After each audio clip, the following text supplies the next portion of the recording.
Before we start, we need to tell you up front we are not a licensed financial planning, accounting or law firm. This is simply an education program which will give you factual information. We do not give any general or specific advice around finance, business, investing, options trading or anything else. That is not what this presentation does. Please see a licensed financial planner when it comes to any investment advice you need.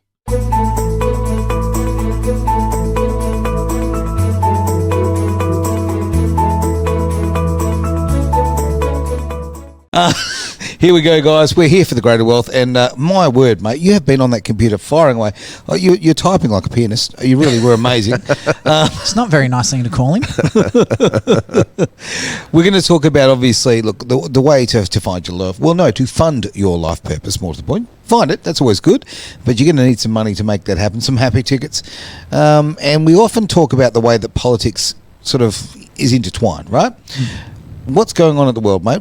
I have no idea. There is huge breaking news. This is why I've been madly researching before going to air, because I wasn't planning to talk about this. Oh, dear. But it's such a huge story, it can't be ignored. Okay. And that is that Egypt has officially become the newest member of the New Development Bank, NDP. Right.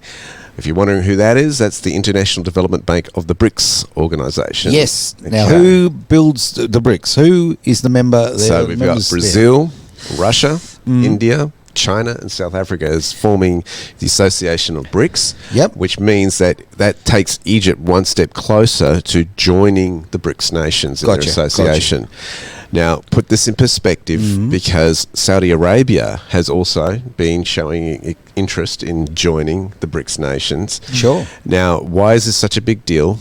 Well, what does Saudi Arabia produce? Oil. What does India produce? Lots of goods and services. What does China produce? Everything. Right? Well, the cheap crap that breaks like 20 minutes later. That's right. Now, you couple this with what's going on in the world right now, okay?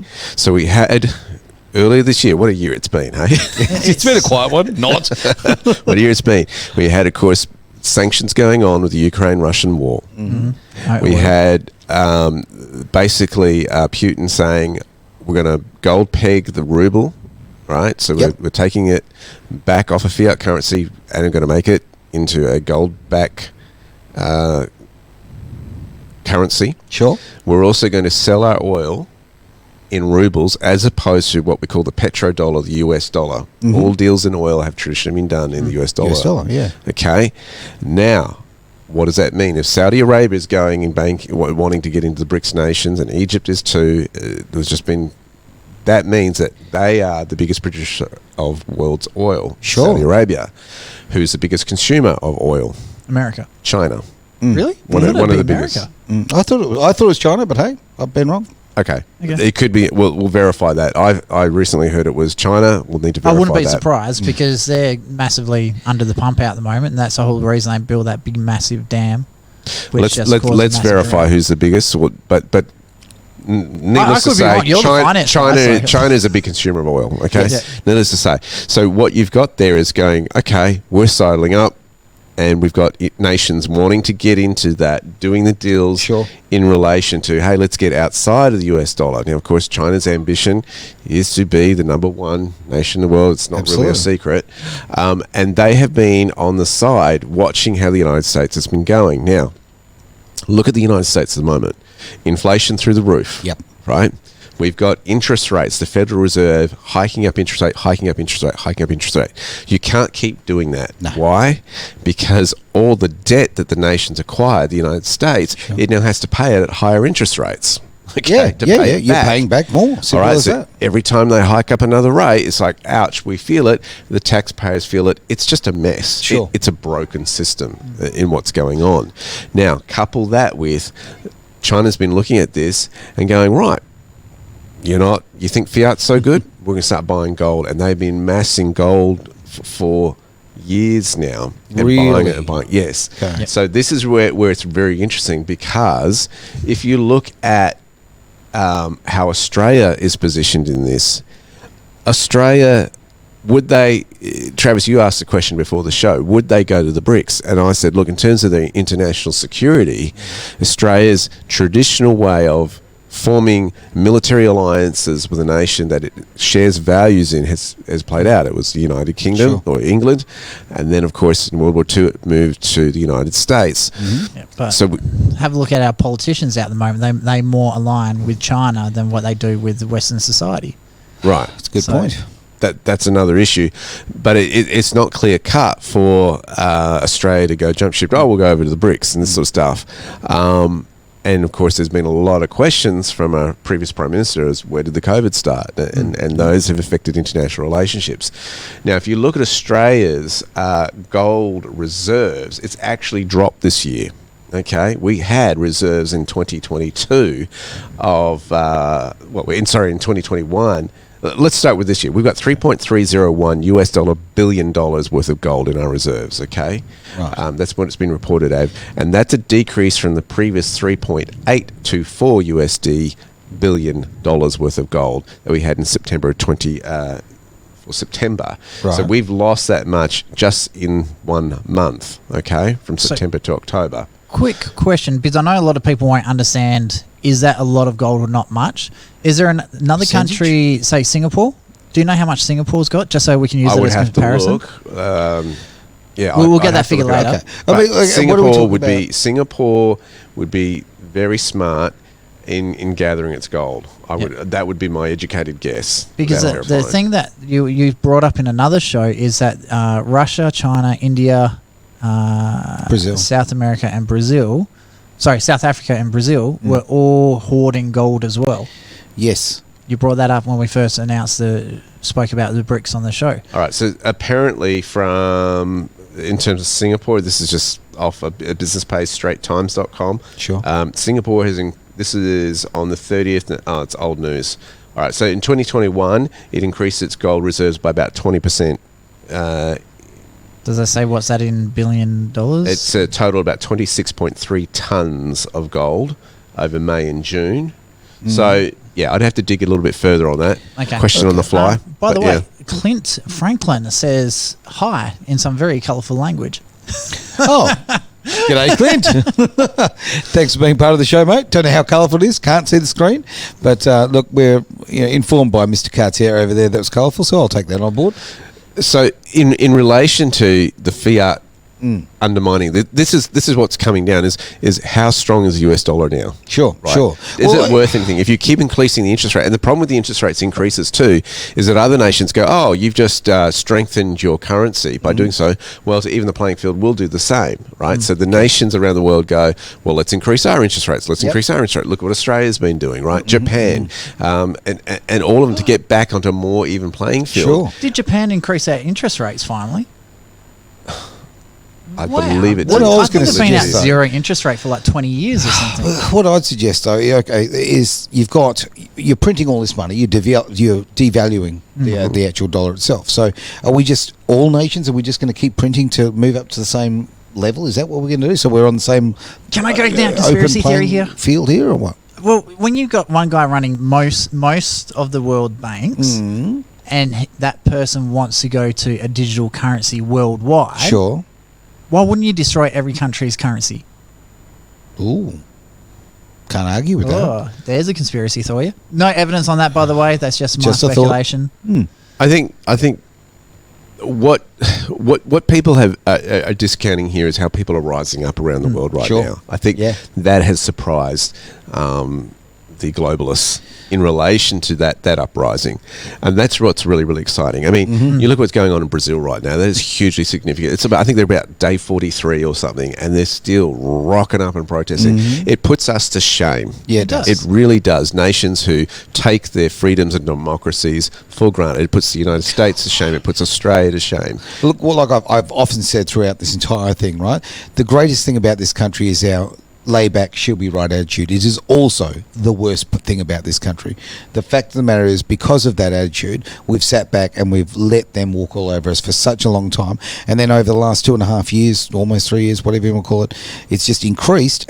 But people have been so used to being so apathetic. They're so used to that layback attitude. And it's business. It's business. Simple as that. And I looked at it the other way. I thought, hey, we're a country raised on criminals, right? That's where we're from. I thought we'd be, the old ratbags and scalawags, right? I thought we'd fight back. Boy, was I wrong. Like, really, it's surprised me how small percentage-wise, I mean, it's been massive, don't get me wrong, but percentage-wise, it's been smaller than I would have anticipated, the fight back. I think Australia's idol is its money. And I think that's part of the problem. If I'm getting absolutely agrees with you as well. So it's great. If I get my money in, if I own my property, if I've got my toys, the boats, and the nice car and all that, she'll be right, mate. And I think that's the problem. It's an idol. The problem with idols is they can come down. It's so true. Actually, funny enough, okay, little segue, but work with me here. Come this Thursday, I'll actually be co-driving and racing in a car, and literally the name of this at the Motorplex, it's a Targa event.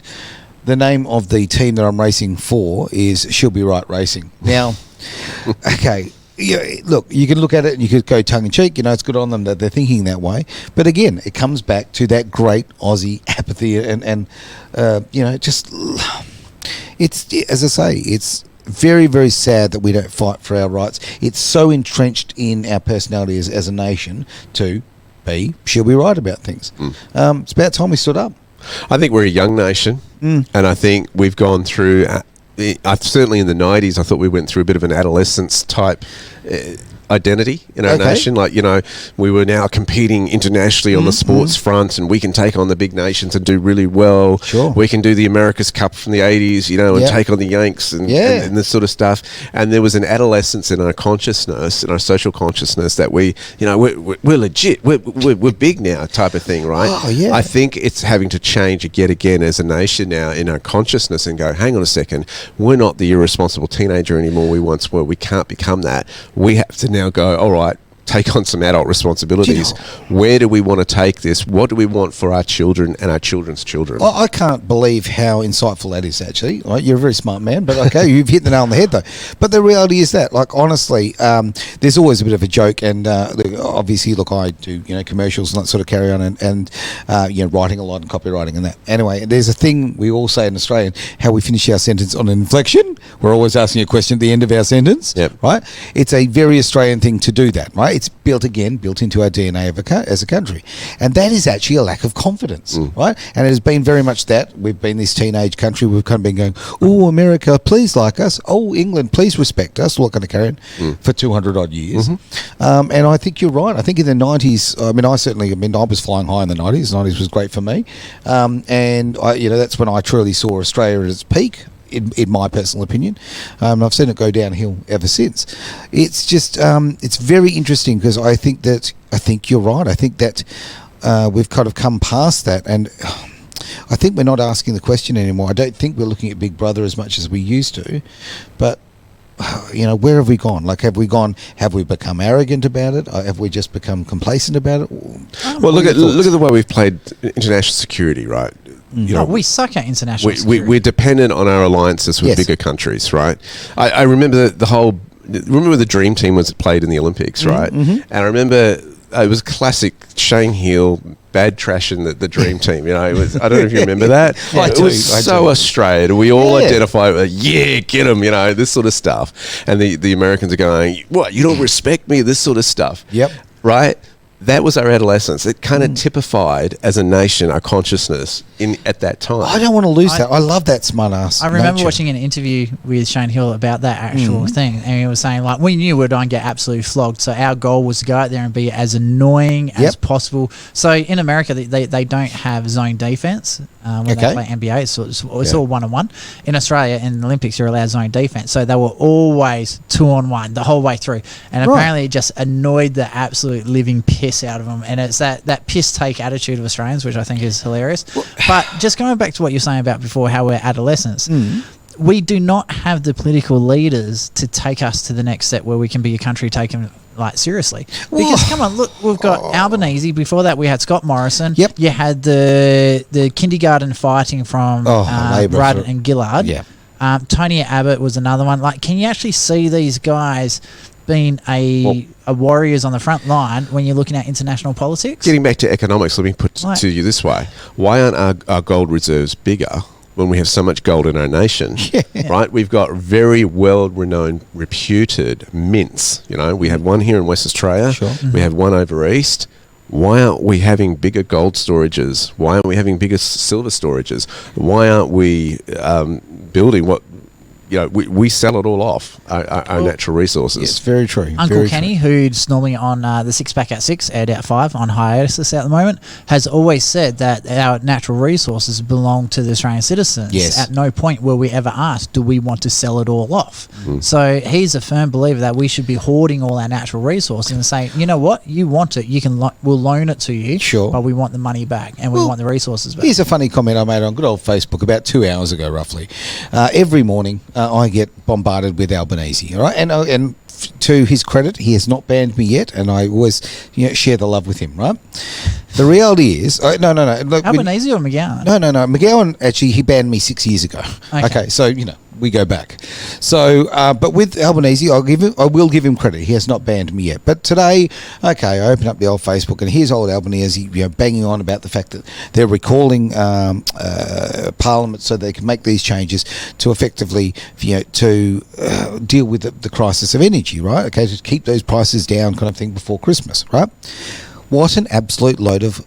Now, he goes on further to say, basically it's because of Ukraine, right? Oh, shit. Yes. Now, my comment was, and I can't remember my exact words, but effectively, the reality is Australia has everything it needs to be energy independent. There is absolutely no need for us to have any dependence on anyone else in the world, right? So, Ukraine, as an example, and it's not Ukraine, it's a NATO war, but let's not go there at the moment. But for the NATO war, that has absolutely nothing to do with this country, and he's trying to peddle this. Now, again... Are we a member of NATO? Yeah, yes, we are. We're fighting ourselves. No, that's a joke. But, okay, again, it comes down to strength. Now, we've talked about leaders without strength. Albanese is an absolute wet blanket. He is absolutely embarrassing to me. I wouldn't, he's the kind of guy, when you shake his hands, I'm sure it's damp and it's limp. No, it's baby oil from the tired massage parlour. Exactly. Good one. Slippery sucker. But again, leadership is so important, right? Okay, and why Australia keeps putting forward these weak leaders who I can tell you exactly why. Tell me. Because the power brokers within Labor and Liberals do captain's picks. They pick who will be the leader of the party. They'll pick who is the biggest ass-kissing but yes man that they can put in there, and that's who we end up with. Well, I'm not going to be pro-Dutton by any stretch of imagination here because I don't really know enough about Dutton, right? But I look at him as a product, and he is about as appealing as I don't know, like Voldemort. Yes, yes, right. Marketing point of view, he is absolutely horrible to look at. He sounds terrible. That sort of character. Now, he could be a man of amazing substance and strength. I wouldn't know because the marketing put him on a robe and give him a stick and send him off to war. That's right.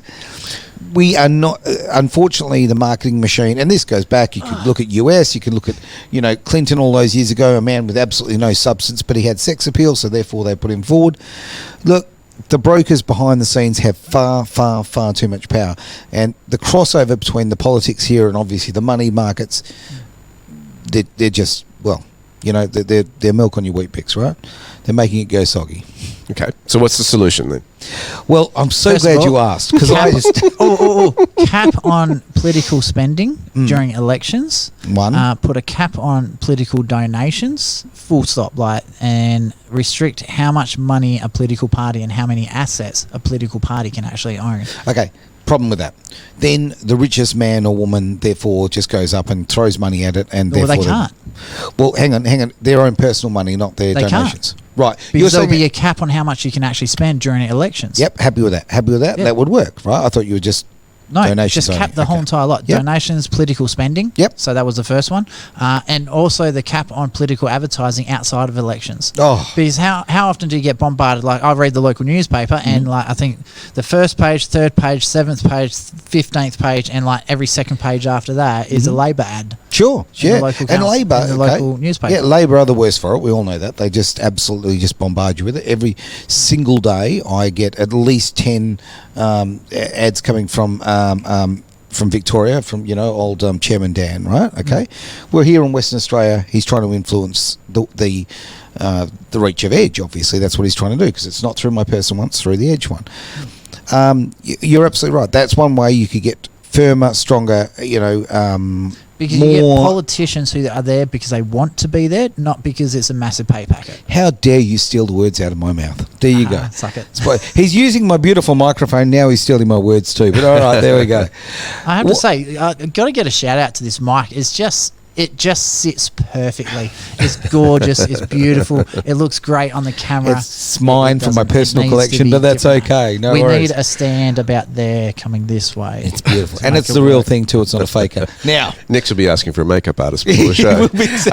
And someone will give him a massage as he's going through. I'm not Albanese. Albanese. We've gone off topic here. We have.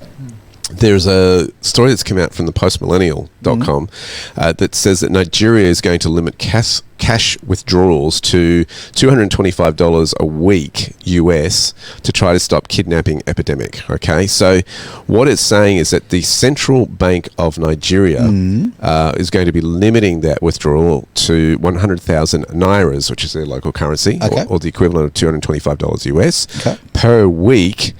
And they reckon that's to curb people away from basically kidnapping. Now, how do they do that? Well, they want citizens to move away from paper money and use digital payments, which means that they can then track it better, because they say the kidnapping epidemic is harder for criminals to collect cash ransom. Sure. The criminals are likely to be hard by the new regulations, including kidnappers, whose victim ransom payments will now have to go through official channels, thus making it harder to circumvent authorities. Now, this is where the plot gets thicker. Now, is kidnapping an issue in Nigeria? Can I want to jump in first. Do you think a person's just they're that low and they're that much of a scumbag that they've stolen a child and put it up for ransom? Do you really think they give a shit that the government's not going to give you cash? That was going to be my point. Okay, do you think that restricting people's withdrawals from banks is going to stop kidnapping? No. That was going to be my question. If you look at the data here, all right, according to this article, from July 2021 to June 2022 alone, the amount of money that kidnappers collected was 1.46 million US, all right? We'll just keep it US dollars for the show. The total amount demanded was over 6.5 billion. Now, during that period, 500 incidents of kidnapping were reported involving nearly 3,500 people. Over 500 others were killed in kidnapping-related incidences. Now, I go back to this. Now, it's a little bit of information I want to get back to on this article that shows the underbelly of this. But I wanted to verify what kind of crime actually goes in Nigeria. There's a great website out there, ocindex.net, that can show you the crime indexes of all nations. And Nigerians... what fun reading. Yeah. Oh, no, this is quite... Interesting. It's pretty awful. Nigeria human trafficking networks are infamous, primarily those engaged in sex trafficking and domestic exploitation, operating in West Africa and Europe. Right? So it's linked to Europe. Nigerian networks also engage in labour trafficking, particularly of children who are exploited in domestic servitude, street vending, mining and farming all across West Africa. And other forms include baby factories, the recruitment of women and girls for prostitution, and widespread forced domestic servitude. And the networks involved in transitional sexual and labour trafficking to Arab countries, particularly Saudi Arabia. Gross. Furthermore, the military has been known to informally recruit underage boys as vigilantes, a practice also known as non-state armed groups using child soldiers. So, why is there such horrible crime? Sure. I'll tell you. There's a demand for it. Poverty. Poverty is the main reason, because these people are desperate, right, to put food on their tables. Well, I don't know why they're short of money. There's Nigerian princes trying to give it away all the time. Yeah, the Nigerian prince is like all the money in the country is like locked up in these hotel rooms where there's a dead Nigerian prince because they couldn't give it away. That's right. No, interesting thing there. You said they were child trafficking for mining in all the West African countries. Now, the Republic of Congo, which is notorious for child miners out of the cobalt mines. Did anyone say cobalt? What about lithium? Did you hear lithium? Lithium's in there. Cobalt's a really nasty one. Yeah. So for all the really rich yuppies out there that drive those Teslas and those other electric vehicles, maybe just stop buying electric vehicles, and there won't be a demand for child labour to get the lithium and cobalt. Yeah, look, you're right. I mean, look, poverty obviously go back to V8 LS Motors. Like, hell yes. Poverty leads, obviously. You won't get me arguing about that. But poverty obviously does lead to crime, okay? Because poverty leads to lack of options. You know, people get desperate. Desperation, spot on. You do what you have to survive. It's as simple as that. Absolutely. So this is where it gets interesting for Nigeria, okay? In relation to so my questions, I'm questioning the whole thing of: do you think that restricting people's ATM withdrawals to that per week is going to stop kidnapping in this nation? No, that is clever marketing to push on a digital agenda. So look at this. Recent data shows 85% of cash in Nigeria exists outside financial institutions. Okay, so look at the money supply, guys. Yeah, that's what I'm saying. We're 40 million adults in the country doing business without a bank account. 40 million adults don't use a bank account. That says to me that they're out of their system. Sounds like California with all the Mexican migrants. So this is the issue. I don't think the issue is kidnapping whatsoever. It's taking an opportunity. It's a marketing exercise. They're taking the opportunity to go, because everybody hates a kidnapper, right? Everybody hates child abuse, theoretically. Well, a lot of people seem to be right into it. Family court. But, like, okay. I was going to say Australian politicians, but okay. Yeah. But, okay, honestly, but by canvassing people's, feelings and passion about hating, child exploitation, right, it gives a really good excuse. It's another reason to go to a digital currency, right? We're taking away from those horrible people. No, you're not. No, you're not. You're really just have not. a look at Venezuela. Like, those people were absolutely desperate. The Venezuelan ruble, I think it is, or the rupiah, I'm not sure. whatever their currency was, went to absolute poop. Like, it was terrible. So I think it was northern Venezuela, to get a haircut, it was like one flake of gold. So everyone went to genuine gold for transactions. Right. Another part of Venezuela went to the US dollar instead of using the current dollar. So if the banking system says, right, you're not allowed to use this form of money, they're not going to put all their money in the bank. They're just going to go to something else. Sure they are. Absolutely. So maybe... what we've got is a society, and I think in Australia we're so entrenched with it they don't see it, but it's starting to rise up, and it's the middleman, okay, in terms of transactions, right. So Travis gave me some money on the weekend, right, which was really nice of him. Yeah. How did he do it? Via a middleman. Okay. Right? The bank. Right? He sent funds from his bank to my bank. To be into my account. He wouldn't accept the veggies out of the garden. How rude! How rude! And I think this is the thing. Now, I'm not anti-bank, but my concerns are this, right? As we go further and further down this path, is control and privacy.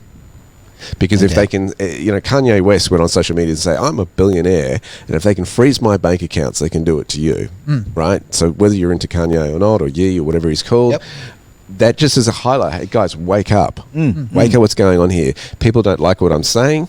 My freedom of speech is being censored, and now they're trying to freeze my bank accounts. When we saw this with PayPal recently, yes, we did. They were taking a cut and saying, if you speak out against views that we don't agree with, we're going to charge you $2,500 for every offence. That was never in the terms and conditions agreement when people signed up. So business said, fine, forget you. Boy, do they get back in line. Very quickly. Well, have a look at another one, Canada. Yes. If you went and took diesel down to the truck drivers, the government literally froze all your bank accounts. But these people... Sorry, Derek. These people have been so destructive to their own people, the people they're supposed to represent. That's my point, right? That really, I think, and that just goes back to my point I made earlier today. We need to cap political spending, how much politicians earn, and how much people are allowed to donate to politicians. Because that way, if it's not a financial benefit for a person to be actually in Parliament, they're doing it because they genuinely want to represent.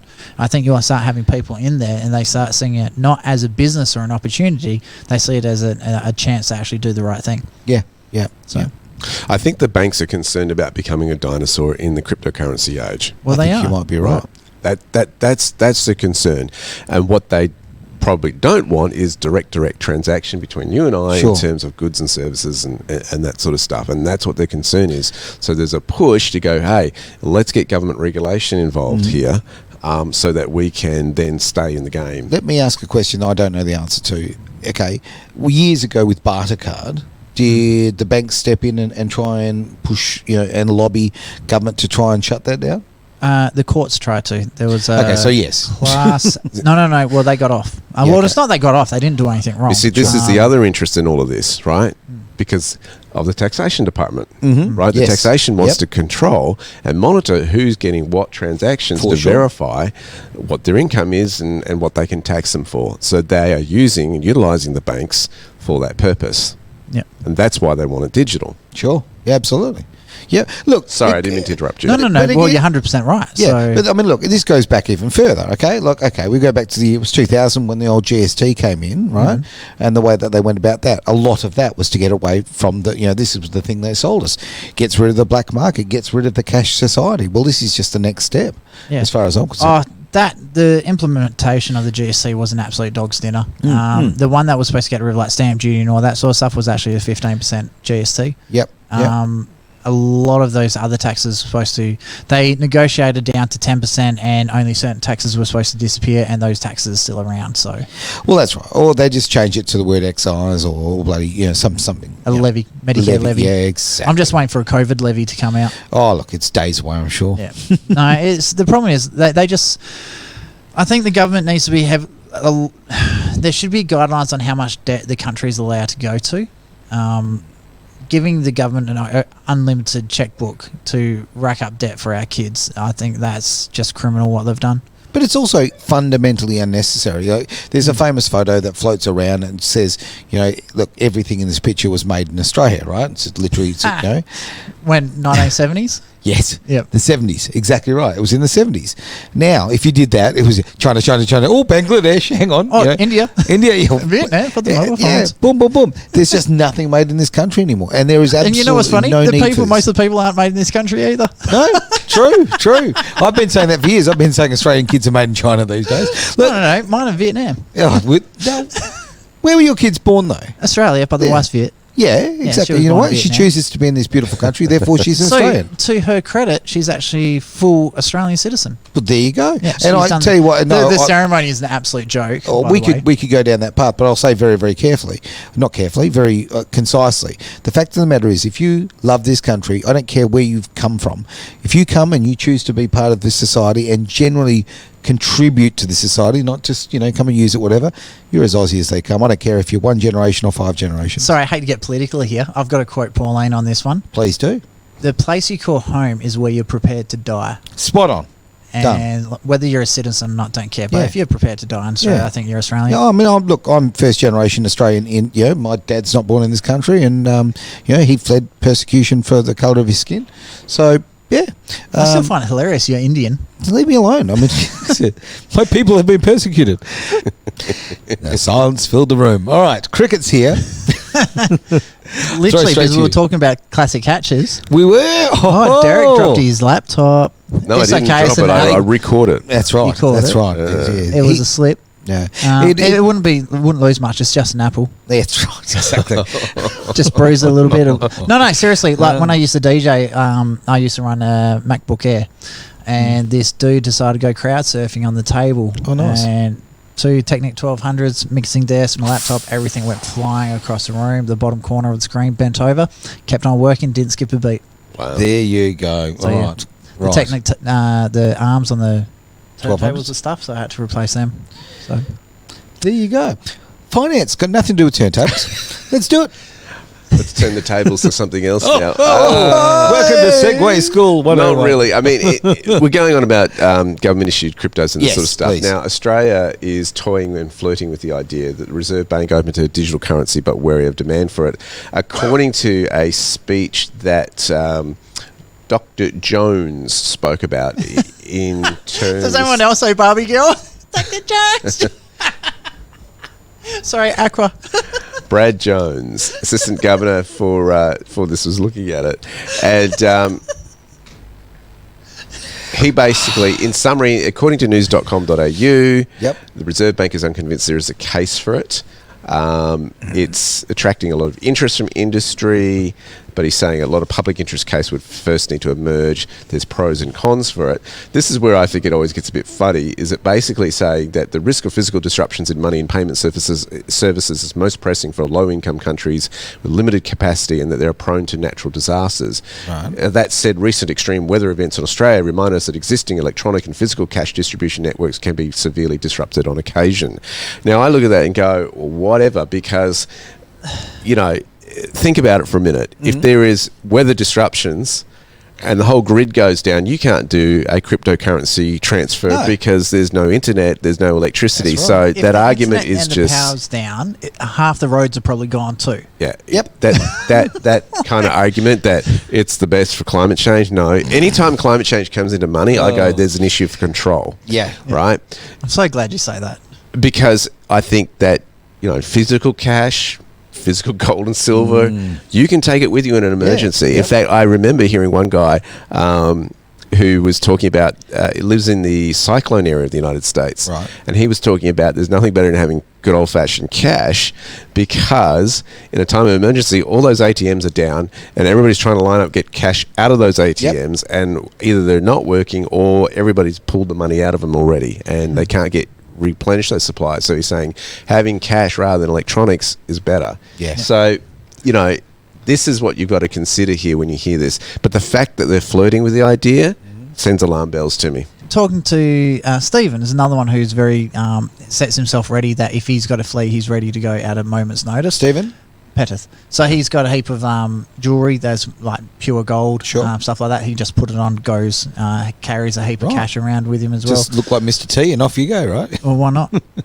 There's nothing to stop you from carrying jewellery. Sure. A lot of countries will have restrictions on bullion. Gotcha. Okay. So, yeah. It's clever. So that's one way. Having multiple ways to get out of where you are, making sure you're safe, especially if you're living in, let's say, northern Queensland or northern WA, where cyclones and flooding is a genuine issue. Having a way to get yourself and your family out is very, very important. And you can't do that if all your money is tied up digitally. Very, very interesting point, mate. Well, look, I'm a big believer in keep the old cash economy going. It's as simple as that.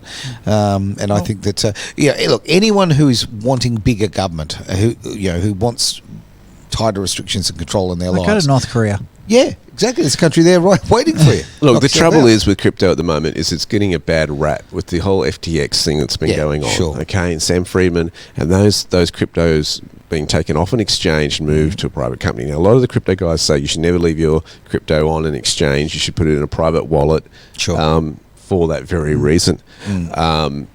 Some crypto coins, as I understand it, cost money to move them into a wallet. Every time you do a transaction, you lose a little bit of that coin. Gotcha. But with a bank, you pay for the transaction. You get that anyway with your monthly banking fees. Right. Yep. So what I'm saying is you want to minimise the amount of times the crypto's moved around. You want to park it somewhere and leave it there. Yeah.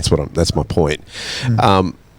That being said, there are others who are arguing that this is why we need more regulation to prevent these kind of occurrences happening. Okay. We've had that discussion in previous episodes before, but it's always a dangerous slippery slope because the whole essence of crypto was to create the privacy, to create a decentralized means of exchange. That was the whole heart of it. And I think we forget that in these debates about crypto, whether that is good or bad. Now, also, crypto's had a huge year because of the losses. It's lost, like Bitcoin's lost 70% of its value in this year. And but that was kind of expected. Yeah, kind of expected or whatever, but regardless, if you bought it at the peak, expecting it to go to 100,000, like a lot of people were predicting crypto to go to 100,000 US, it'll go to 100,000. And what is it now, 23,000 or something? I thought it was like 18. Yeah. But then on the flip side of that, talk about the people who brought Facebook at the peak. So does that mean you have to now start regulating the share market to a greater extent? No, every time you invest, you've got to be prepared for losses. Absolutely. I'm just putting it in context of it's had a major headlines this year. Sure. But it's the means of removing that electronically and just taking it away highlights the very problem of a centralized token, right? Because if you can put a government-issued token in someone's wallet, you can take it out just as quickly and restrict what they can buy or sell for those who haven't been hearing our previous episodes on this stuff. Yep. So here's a happy medium because a lot of investing, purchasing and all that is all about negotiations. So the government wants one thing, we want another one. So why can't we have regulated tokens or currencies and totally deregulated currencies like the black market currencies? So if, let's say, a creator... let's not call it black market. Let's just call it what it is because it has a connotation that it's illegal. It's just untraced.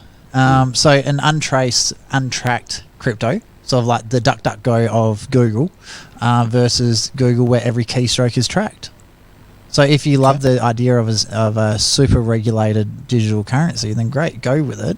And you can pick this currency, this one, that one, and that's the Australian government one, and that's the Thailand government one, and that's the USA government one. But if you want it totally deregulated, where your privacy is absolute paramount, you can go to the Bitcoins, the Ethereums, and all that sort of stuff that are totally deregulated. I think it comes back to what will people be paid in. They go to a job. What's that employer going to pay them in? Sure. Right? Yep. And that's why it's such a big thing, because some people may want exactly what you're saying, but they're not being paid. Their income is not, it's on a centralized system as opposed to a decentralized system. So it's not as easy just to do that. If you're a business owner, you probably have a bit more choice in the matter, as opposed to that. And well, there's already a system for that. What's interesting about this is you put it in historical context, right? Because we've been talking about fiat, and we've been talking about what Abraham Lincoln did in the Civil War was fascinating as far as moving away from the currency of its time. He issued what they called greenbacks back then, okay? And he paid the soldiers greenbacks at that time. He was concerned would it be accepted, and he was told by his advisors, look, if it's government issued, it will be as good, good as gold. And so he paid for this, they could use that to settle taxation debts and, of course, buy and sell amongst each other. Sure. Of course, what happened to Abraham Lincoln? It cost him his life. It did, in many of this, because he issued a different currency. And putting that in context, it's been fascinating. Somebody highlighted this I was researching this in the week. There was like a petro war. We've been talking about the BRIC nations in this show, about how they've been wanting to deal with oil in their own currency that they create. Look what's happened prior to that. We had Gaddafi, who wanted to basically do it in dinar.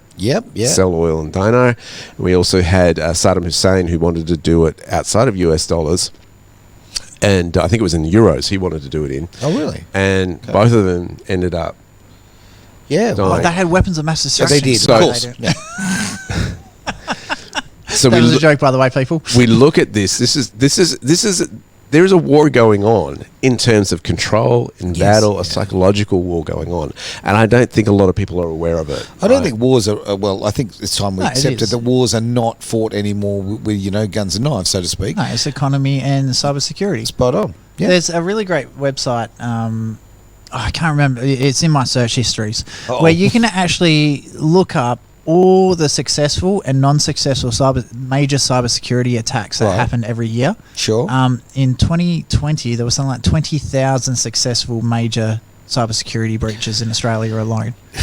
It's a very, very big insane. deal. Yeah. Look, this is modern warfare. It's as simple as that. Yeah. I mean, never want to look at your search history. That's important. No, the weird stuff is in incognito, so you won't say it's okay. Cool. I'm glad we've covered that. But it's true. Like, okay, the world has moved on. Okay, and that's why the old military-industrial complex is kind of almost foolish in a lot of ways, because they're developing all the weapons and that kind of thing. When, okay, let's face the reality. I mean, right now, China is winning the world war because they've controlled the economies. There's always going to be, because once you take over someone's economy, you've still got to occupy the land if you want to expand your borders. So there's always going to be a demand for actual physical soldiers, ships. Oh, look, I don't doubt that. I'm just saying that currently, let's face it, the way warfare is being fought now, and those who are being successful are they're not lifting a bloody a weapon to do so, or certainly not a gun. Oh, it's keyboards. Bloody keyboard warriors. Yeah. I think the interesting thing going into 2023 is to contemplate this and think about this, which is something I came across this morning in my studies, and that is the concept of how can we secure our supply chains. Yeah. Right? On a personal level and also on a national level. What are the supply chains we need to secure? Yep. I think that's been highlighted with the whole COVID over the last 2 years. Sure. We've seen shipping supply lines break down. We've seen the migration of business moving from traditional sources to other alternative sources. And I think for yourself, it's an interesting concept to kind of contemplate and go, all right, what happens if things occur that I don't necessarily agree with? How do I keep feeding my family? How do I keep transacting between fellow citizens so that I can thrive and grow wealth at the same time, and you retain freedom. Look, it's what, March will be 3 years we've been living in this little, COVID crisis, and I think that so many of us have noticed now that we need to literally start playing outside the game, and also look at those things like passive income, all those other issues, and supply chains for ourselves personally. If anything, there's a lot of positives out of this. Let's face it, people are looking outside. They're not being as dependent. I know. It's actually funny enough. I was in the supermarket yesterday, okay, and there wasn't the brand of one particular thing that I'm used to buying. It's not there anymore. It's just simply not there. Now, in my lifetime, that really hasn't been an issue. You just go and you get it, and that's it. Now you've got to go, okay, well, I've got to look at the alternatives. Now, that's a silly example, but it's a very real example at the same time. I think right across the board, we need to look at the things that we've been doing, and the complacency of knowing that we can go get petrol, we can go get gas, we can go get this, and maybe start looking at our alternatives and taking good old autonomy, I guess, but but taking responsibility of our own actions and our own supply chains. It's really funny you actually brought up where to get fuel from, because I was reading an article on the weekend about a town in England somewhere where they're restricting people to 100 trips per year outside of that district. Right. Otherwise you cop a fine because it's a climate emergency. Wow. I'll get the article and send it to you. Yeah, that's a bit special. But yeah, just going back to the supply chain things, I was talking to a former naval officer who lives in my street, and they were saying 2 submarines will lock down Australia. You got one off the west coast, and one off the Queensland coast, and you cannot get a ship into Australia. Right. Yeah. Well, this is our unique situation, and our placement in the world. We have a minuscule navy. Yeah. Okay. And we're an island nation. Yep. Yeah, like it's just, and this is going back to what I was saying before. Our political leaders are totally inept. So we're an island nation, yet we do not have a navy big enough to support ourselves. Well, again, complacency, right? It's all right. The Americans will save us. The Americans will save us. Won't. Well, no, that's Biden, the attitude. You've got a robot. That's it. Gee, I tell you what, you're talking down robots there when you say that. Look. Yeah, but that's been the attitude for how long, right? Like literally since World War II. And that, I don't know if anyone's noticed, that was a while ago. Yeah, that was a while look at the size of our population back there. Yeah. Like now we've actually got a half decent population. We can actually, a lot of the kids that are causing a lot of juvenile offences, send them to the Navy, give them a qualification, give them some discipline, and boost the Navy numbers so we can actually defend ourselves if shit really hits the fan. Because going back again to the cybersecurity side of things, if you can't get in, like technology-wise, like you can't hack them in, just go blow up one of their power exchanges, and then you'll be able to get in. Now, we've got a minute to go on the show, so I'm going to throw to you, mate. Derek, what are your thoughts? Sounds to me like, come back to the original point, it sounds to me like Australia needs to come out of adolescence and take on adult responsibility and social consciousness. We all have to do that. For ourselves. We can't just rely on others to provide for us. So how are you going to move forward on that? And I think that's something we need to think about. Oh, easy. Make sure you put the right person in authority in. Absolutely. If the person who's like leading the Labor or Liberals aren't there, do not vote for them. That's right. Actually vote for someone who you believe is actually going to secure your future. And use your initiative as well. Okay, stand up. Don't just follow. Stand up. The most important and most powerful word in the world at the moment is why. Ask the questions. Ask the questions, Simple as that. All right, with that, gents, it's been a pleasure as always. We will see you next Monday for another edition. And on my word, people are just waiting on the edge of their seats for this. It's the Greater Wealth here on Edge Radio Australia.